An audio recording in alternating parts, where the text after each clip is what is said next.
الحمد للہ رب العالمین والصلاة والسلام علی خاتم النبیین اما بعد فاعوذ باللہ من الشیطان الرجیم بسم اللہ الرحمن الرحیم الصلاة والسلام علیک یا رسول اللہ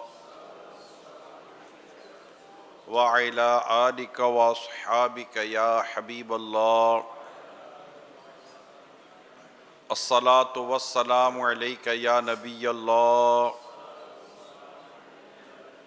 وعلی آلک واصحابک یا نور اللہ۔ اللہ پاک کے سب سے آخری نبی محمد عربی صلی اللہ علیہ وآلہ وسلم نے ارشاد فرمایا، جس نے مجھ پر ایک بار درود پڑھا اللہ پاک اس پر 10 رحمتیں نازل فرماتا ہے، اس کے 10 گناہوں کو معاف فرماتا ہے، اس کے 10 درجات بلند فرماتا ہے۔ صلو علی الحبیب صلی اللہ تعالی علی محمد وعلی آلہ وصحبہ وبارک وسلم۔ مجھے جو موضوع دیا گیا ہے اس کا تعلق اقتدار، حکومت، منصب، عہدہ، اس کو آپ الگ الگ ناموں سے لیں۔ مجھے کہا گیا ہے کہ آپ اس پر کچھ بیان کریں۔ نبی رحمت صلی اللہ علیہ وآلہ وسلم نے ارشاد فرمایا، 2 بھوکے بھیڑیے بکریوں کے ریور میں اتنی تباہی نہیں مچاتے جتنی تباہی حب جا اور حب مال ایک مومن کے دل میں اتنی تباہی مچاتا ہے، یعنی اس کے ایمان کو اس قدر وہ برباد کرتا ہے۔ کیا؟ حب جا اور حب مال۔ حب کہتے ہیں محبت، جا کہتے ہیں شہرت، مال کے معنی معلوم ہے سب کو۔ تو حب جا اور حب مال، یہ دونوں کی مذمت اتنی حدیثوں میں ہے، یعنی نبی رحمت صلی اللہ علیہ وآلہ وسلم کی اتنی حدیثیں ہیں کہ جس میں مال کی مذمت بھی ہے۔ آپ سنتے رہتے ہیں ہر امت کا ایک فتنہ تھا اور میری امت کا فتنہ مال ہے۔ اب یہ مال کی محبت، یہ جو ساری چیزیں ہیں، یہ انسان کو گویا کہ بالکل دنیا کا یوں بولو تو دنیا کا کتا بنا دیتی ہیں۔ حضرت فتح مصلی رحمۃ اللہ تعالیٰ علیہ نے 2 بچوں کو دیکھا۔ ایک بچے کے ہاتھ میں روٹی تھی، اس روٹی پر چٹنی تھی، اور ایک بچے کے ہاتھ میں روٹی تھی اور اس روٹی پہ شہد تھا۔ اب جو چٹنی والی جو بچہ تھا، جس کی روٹی سادی چٹنی والی روٹی تھی، اس نے شہد والی روٹی کے لڑکے کو کہا کہ میں تمہاری روٹی کھانا چاہتا ہوں، شہد والی ہے۔ تو اس بچے نے کہا کہ بالکل میں تمہیں دے دوں گا، لیکن تمہیں میرا کتا بننا پڑے گا۔ حضرت سیدنا فتح مصلی علیہ رحمہ یہ واقعہ بیان کرتے ہیں۔ اللہ والوں کی باتیں کتاب ہے، مخطوط المدینہ نے چھاپی ہے، اور بہت بڑی اور مشہور بزرگوں کی کتاب ہے یہ۔ تو اس نے کہا کہ تمہیں میرا کتا بننا پڑے گا۔ کہا ٹھیک ہے، بن جائیں گے۔ تو اس نے اپنی شہد کی روٹی اس کو دی اور اس کے گلے میں رسی ڈالی، اور رسی ڈال کے اس کو کتے کی طرح اپنے ساتھ بچہ چلاتا ہوا لے گیا۔ حضرت سیدنا فتح مصلی رحمۃ اللہ تعالیٰ علیہ یہ واقعہ بیان کرتے ہیں، اور تو فرماتے ہیں کہ اگر تو اپنی روٹی پر راضی رہتا، یعنی آپ اس سے کہہ رہے ہیں جس کے پاس چٹنی، سادی روٹی تھی چٹنی والی، اگر تو اپنی روٹی پر راضی رہتا تو تجھے اس کے لیے کتا نہ بننا پڑتا۔ حضرت سیدنا ابو موسیٰ رحمۃ اللہ تعالیٰ علیہ جو اس واقعے کو حضرت سیدنا فتح مصلی علیہ رحمہ سے بیان فرماتے ہیں، لکھتے ہیں یہی معاملہ دنیا کی محبت کا بھی ہے۔ ہمیں بزرگوں نے سکھایا ہے، سمجھایا ہے۔ اور یہ میں نے ایک اور جگہ بھی اس طرح کی ایک بات پڑھی تھی کہ ایک والد غریب باپ کا کچھ نوجوان بیٹے تھے، اس میں جو بڑا بیٹا تھا اس کا بڑا معاملہ عجیب و غریب تھا۔ وہ ہمیشہ باپ سے الجھتا رہتا کہ جب دیکھو دال سبزی، جب دیکھو دال سبزی سکی روٹی، دال سبزی سکی روٹی کھلاتے رہتے ہو، تھک گیا ہوں میں۔ تو کہا بیٹا جو ہے وہی کھلاؤں گا، اور کیا کھلا سکتا ہوں میں تمہیں؟ جتنی میری پوزیشن ہے، جتنی میری حیثیت ہے، جتنی میری طاقت ہے بیٹا، وہی کھلاؤں گا۔ گوشت اور مرغیاں اور یہ سارا تو میں خرید کے تو نہیں لا سکتا بیٹا. بیٹا تنگ تھا. اس کی ایک دن رئیس یعنی امیر سے دوستی ہو گئی.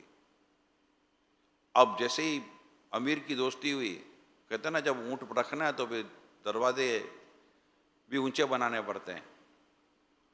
تو وہاں یہ جانے وہاں مرغن غذائیں اور جو مال ملتا تھا اس کے پاس پیسہ تھا، دولت تھی، بل وہ پے کرتا تھا، کھاتے پیتے تھے. تو اس کے دن بدل گئے لڑکے کے، اور بڑا مطلب کہ خوش رہنے لگا، موج مستی آ گئی. ایک دن کھاتے کھاتے دوست ہوتے ہیں کچھ نہ کچھ مذاق میں نکل جاتا ہے. وہ جو غریب تھا اس نے مذاق میں کوئی بات کر دی تو وہ رئیس زادے کو غصہ آ گیا. اس نے رکھ کر تھپڑ رسید کر دیا اس کے منہ پر.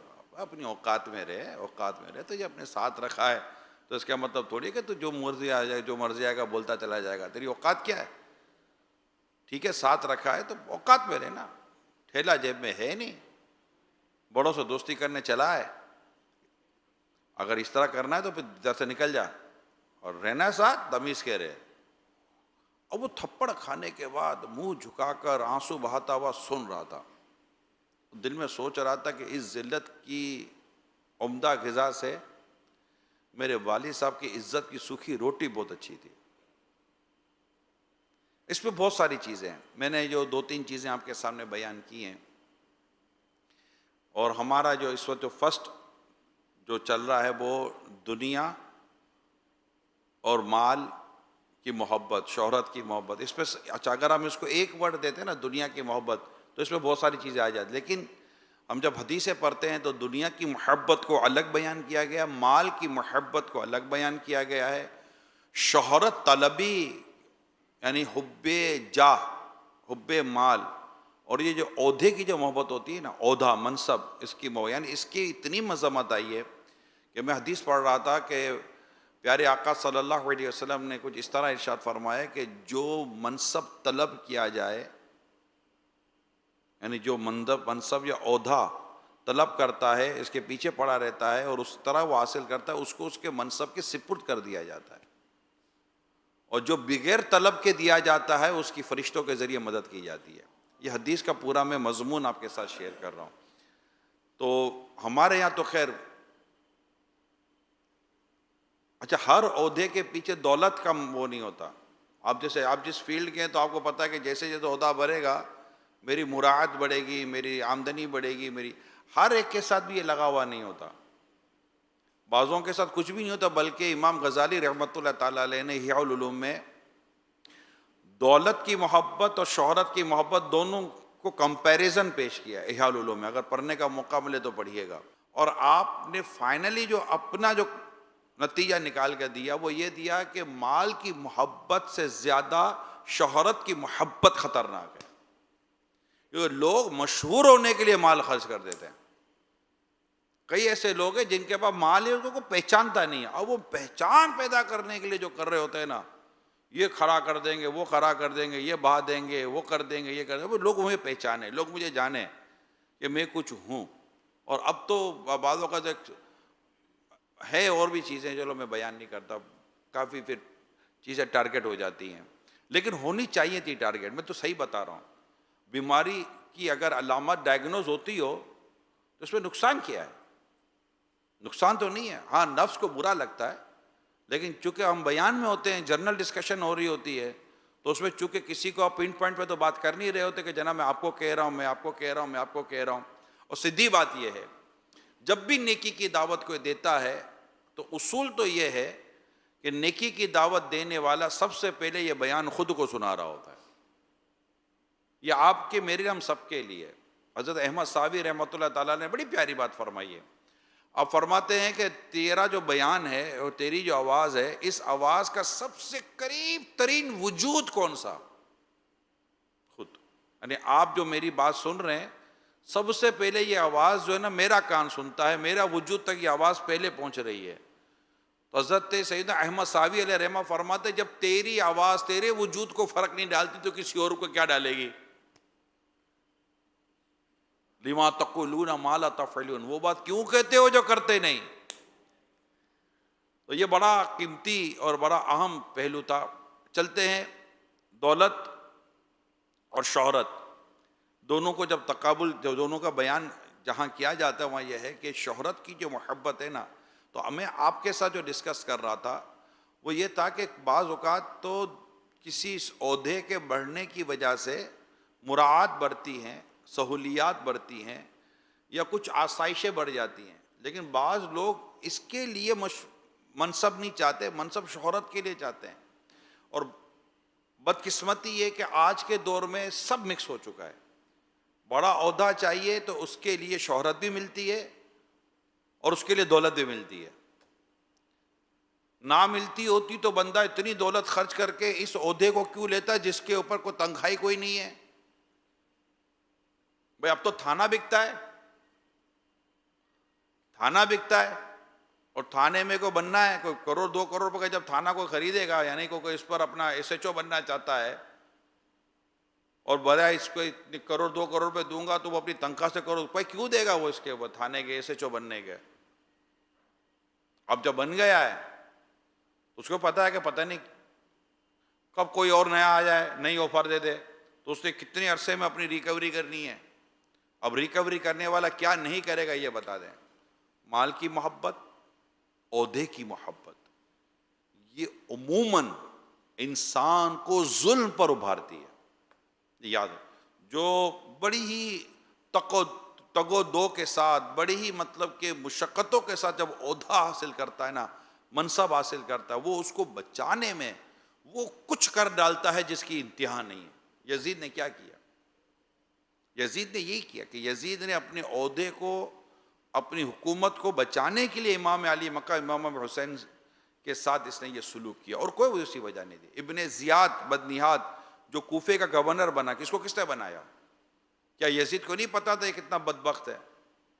نعمان بن بشیر جو اس وقت کوفے کے گورنر تھے، جنہوں نے ایک کہتا ہے نا ایک فارمیلٹی کر کے آگے نکل گئے کہ دیکھو یہ نہیں کرو، اگر یزید کو پتہ چلے گا تو وہ بڑا برہم ہوگا، یہ کر کے انہوں نے ایک دفتری تھوڑی فارمیلٹی ہوتی ہے کر کے وہ نکل گئے آگے، تو لیکن وہ یزید نے اس کو فارغ کر دیا۔ حضرت مسلم بن عقیل رضی اللہ تعالیٰ عنہ جب کوفہ پہنچے تھے تو نعمان بن بشیر تھے گورنر، تو نعمان بن بشیر گورنر کو فارغ کر کے ابن زیاد جو کہیں اور تھا اس کو ٹوٹلی اتھارٹی دے کر کہ کچھ بھی کر اس معاملے کو ختم کر۔ مسلم بن عقیل کا معاملہ پھر اس نے آ کر، مسلم بن عقیل رضی اللہ تعالیٰ عنہ جو حضرت امام میں علی مکہ امام حسین کے چچا زاد بھائی تھے اور وکیل امام حسین تھے، امام حسین کی وکالت تھی ان کو، اسی وکالت پر تو انہوں نے بیعت لی تھی، تو بیعت لی، اور پھر وہ ابن زیاد آیا اور اس نے حضرت مسلم بن عقیل کو شہید کروایا۔ اچھا اب ظلم دیکھیے، اب وہ اپنے جو اس کا جو بڑا تھا، اس سے بڑا بدبخت یزید، اس کو خوش کرنا ہے۔ آپ سمجھ رہے ہیں یہ سب کیا چیز چل رہی ہے؟ اس کے پیچھے کیا ملے گا آپ کو؟ نتھنگ، کچھ نہیں، سوائے دنیا، مال، دولت، عہدہ، میری حکومت، میرا اقتدار بچا رہے۔ اب اس کو خوش کرنے کے لیے حضرت مسلم بن عقیل کو بھی شہید کرتا ہے، اور بدبخت آپ کے 2 ننھے شہزادوں کو بھی شہید کرتا ہے۔ بچوں کو کوئی وہ شہید کرتا ہے کیا؟ وجہ کیا ہے؟ وہ آنکھ پر لگی مال و دولت اور اقتدار کی پٹی بیارے سے نہیں نظر آتا، نہیں نظر آتا۔ لوگ حرام کیوں کھا رہے ہوتے ہیں؟ پتہ نہیں ہے کہ یہ حرام ہے۔ بھائی سود کھاتے ہیں لوگ، ڈیفینیٹ کھا رہے ہیں سود، لوگ سود لے رہے ہیں، سود کا لین دین کر رہے ہیں، آپ کو ہمیں پتہ چلتا ہے اوہ سود، گھبراہٹ شروع ہو جاتی ہے۔ سود کا نام سنتے ہی جیسے گھبراہٹ شروع ہو جاتی ہے۔ سود کے اندر خود ہی اتنی نحوست موجود ہے نا، جیسے سانپ آئے تو آپ کو گھبراہٹ ہوگی نہیں ہوگی؟ اس سے زیادہ گھبراہٹ سود کے آنے پر ہوتی ہے، کیونکہ سانپ جان لے گا، سود تو ایمان لے لیتا ہے، گھبراہٹ شروع ہو جاتی ہے۔ پتہ چلتا ہے یار رشوت دینی پڑے گی، گھبراہٹ شروع ہو جاتی ہے۔ لیکن رشوت لینے والے کو گھبراہٹ کیوں نہیں ہو رہی؟ سود کھانے والے کو گھبراہٹ کیوں نہیں ہو رہی؟ یتیموں کا مال کھانے والے کو گھبراہٹ کیوں نہیں ہو رہی؟ ناجائز قبضہ کرنے والے کو گھبراہٹ کیوں؟ کبھی سوچا ہی گھبراہٹ کیوں نہیں ہو رہی؟ آپ کو پتہ چلتا تو آپ کو گھبراہٹ ہو جاتی ہے، آپ کہتے ہیں ایسے کیسے ہو سکتا ہے؟ یار اس میں تو میری ماں کا حق ہے، اس میں تو میرے باپ کا حق ہے، اس میں تو میری بہن کا حق ہے، اس میں یتیم کا حق ہے، اس میں فلاں کا حق ہے. نہیں نہیں یار، یہ پڑوسی تکلیف میں آ جائے گا. آپ کو ہوتا ہی نہیں ہوتا، کئیوں کو ایسا ہوتا ہے. آخر اس کو کیوں نہیں ہو رہا؟ کیا اس سے دل نکال کر کے رکھ دیا ہے؟ کیا اس کی آنکھ نہیں ہے؟ کیا اس کے کان نہیں ہے؟ کیا اس کا برین باہر آ چکا ہے؟ کیا وہ مردہ ہے؟ حقیقت میں دیکھو تو مردہ ہے، اس کا ضمیر مردہ ہے.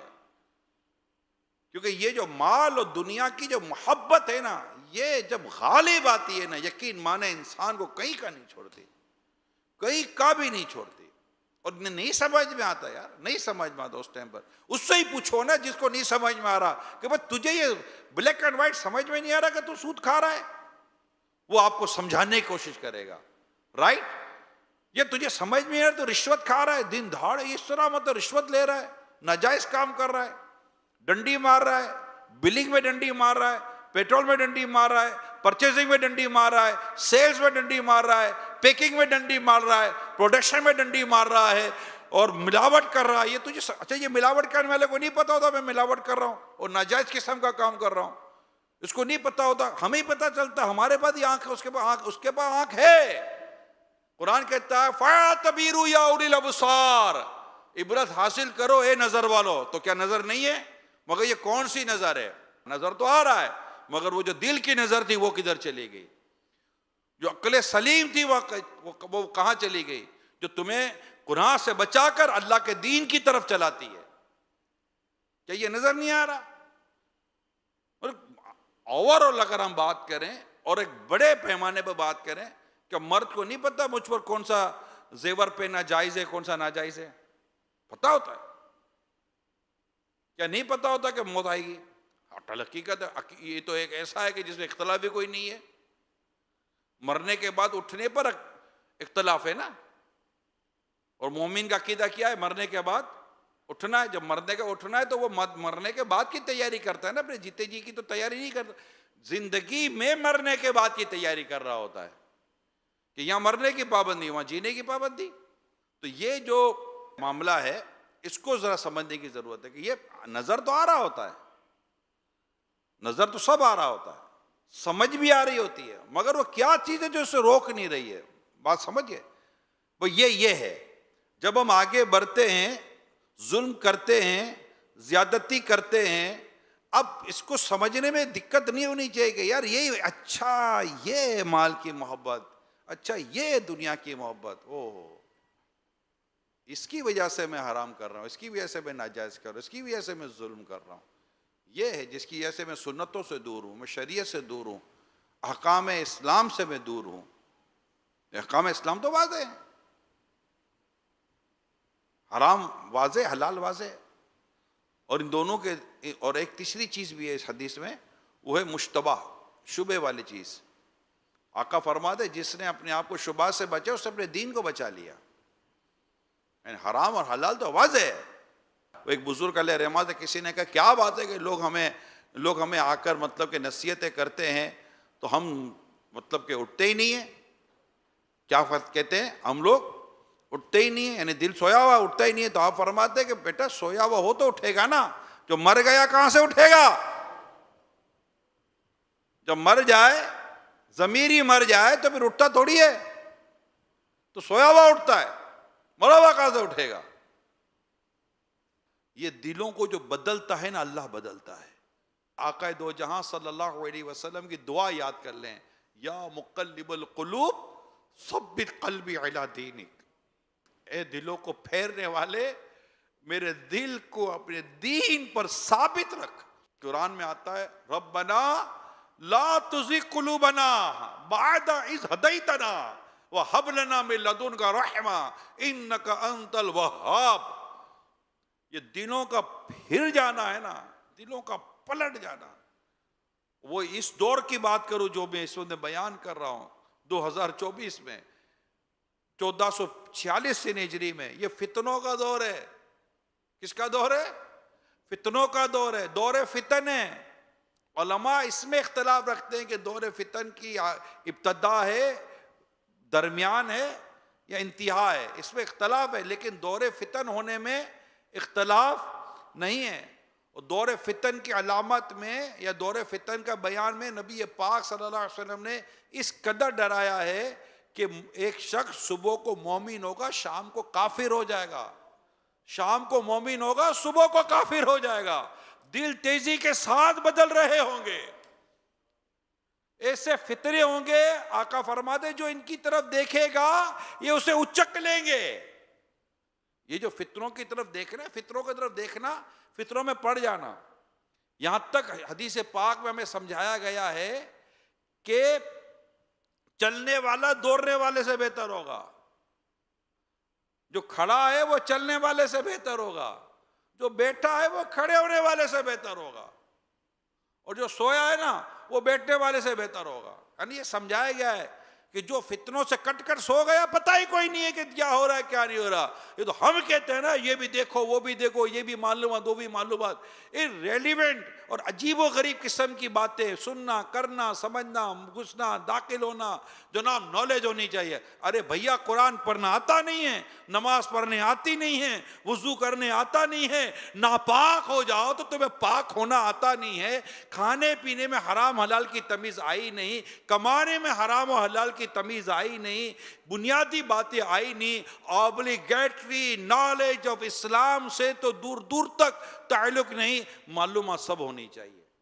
ارے جو ہونی چاہیے اس کو دیکھو نا، یہ کر رہا ہے وہ یہ کر رہا ہے، آج کل یوں ہو رہا ہے وہ یوں ہو رہا ہے، جو امپورٹنٹ ضرورت کی چیز ہے جو دنیا اور آخرت کے لیے فائدہ دیتی ہے ٹھیک ہے، اس کے علاوہ بندہ فطروں میں پڑ جاتا ہے، اور جو ان فطروں کی طرف دیکھے گا کہ فرماتے تو اچک لیں گے، اسے اپنی طرف کھینچ لیں گے اور تباہ برباد ہو جائے گا۔ ایسے حالات میں جہاں پناہ ملے وہ پناہ لے لو۔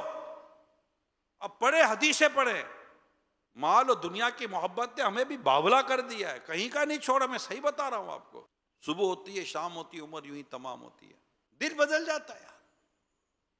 ابھی ہم خود غور کرتے ہیں یار، جب قرآن پڑھ رہے ہیں کوئی سا بیان سنتے، دل کی دنیا بدل رہی ہوتی ہے، تھوڑی دیر کے بعد پھر دل بدل جاتا ہے۔ رات کو سوتے تو کچھ اور سوچ کے سوتے، صبح اٹھتے تو دل کا کچھ اور ہی حال ہوتا ہے۔ ہمارا دل بھی عجیب و غریب ہے، بہت تیزی کے ساتھ پلٹ رہا ہوتا ہے۔ یعنی مومن کا دل ہے ہی، اس کی بھی مثال دی گئی ہے، جیسے کہ میدان میں پر ہوتا ہے، پر کو کیا بولتے ہیں، پیٹل ہے نا، پر ہوتا ہے، پرندے کا جیسے پر ہوتا ہے، جیسے ہوا پر کو الٹ پلٹ کرتی ہے، اس سے دل الٹ پلٹ ہوتے رہتے ہیں۔ اس لیے قلب کو قلب کہتے ہیں کہ الٹتا پلٹتا رہتا ہے، پھرتا رہتا ہے۔ اب ایسے میں دل ان حالات اور ایسے واقعات میں جو اس وقت ہو رہا ہوتا ہے، دنیا کا جو حال ہے، فلمیں، ڈرامے، گانے باجے، سوشل میڈیا، آسائش و جناب جو ایک لگژری سٹائل، یعنی ہماری کئی لگژری نیسیسری بنتی جا رہی ہیں۔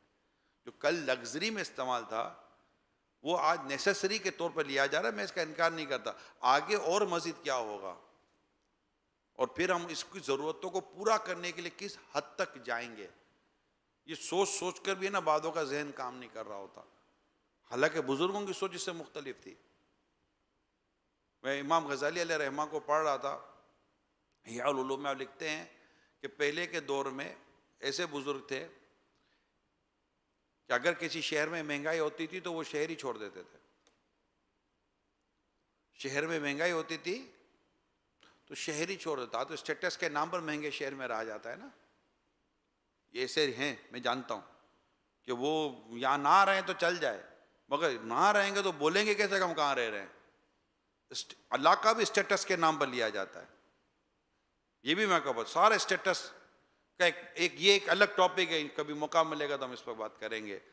تو بزرگ فرماتے ہیں کہ اگر شہر میں مہنگائی ہو تو ہم وہ شہر چھوڑ دیتے ہیں۔ وجہ، اگر مہنگے شہر میں رہیں گے تو کمانے میں وقت گزرے گا تو رب کی عبادت کب کریں گے؟ اللہ کی عبادت کے لیے وقت نکالنا، یہ اس وقت ہمارے لیے مزید آسان اور بہتر اور عمدگی کے ساتھ یہ موقع ملتا ہے جب دنیا کی اور مال کی محبت سے ہماری جان چھوٹتی ہے، اور اللہ چاہے تو نکال دے ہم کوئی دنیا کے دلدل سے، دنیا کی محبت سے، دل میں اترنے کی بات ہے۔